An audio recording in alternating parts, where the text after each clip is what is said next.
టీజీఈఏపీ set counselling ముందు ఒక important విషయం తెలుసుకోవాలి. కాలేజ్ ట్రెండ్ ప్రతి సంవత్సరం మారుతుంది. ఈ స్క్రీన్ మీద కనిపిస్తున్నవి 2025 first phase CSC last ranks. OC, BC, SC, ST, EWS category wise closing ranks based on student demand. Under 2000 ర్యాంక్స్లో జేఎన్టీయూహెచ్, సిబిఐటి, విఎన్ఆర్, ఓయూ వంటి కాలేజెస్కి హై కాంపిటీషన్ ఉంది. 5K నుంచి 15K వరకు కూడా చాలా స్ట్రాంగ్ కాలేజెస్ అవైలబుల్ ఉన్నాయి. ఒక విషయం గుర్తుంచుకోండి, లాస్ట్ ర్యాంక్ అంటే కాలేజ్ క్వాలిటీ మెజర్ మాత్రమే కాదు.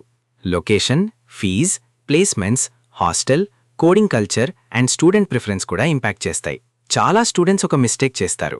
టాప్ కాలేజ్ వస్తే లైఫ్ సెట్ అని అనుకుంటారు. రియాలిటీ ఏమిటంటే స్కిల్స్ లేకపోతే టాప్ కాలేజ్ కూడా హెల్ప్ చేయదు. Programming, communication skills, internships, projects ఇవే ఫ్యూచర్ డిసైడ్ చేస్తాయి. College gives opportunity, your effort builds career. Counselling ముందు ప్రెషర్ కాకుండా ప్రాపర్ రీసెర్చ్ చేసి ఇన్ఫార్మ్ డిసిషన్ తీసుకోండి. Save this for counselling season.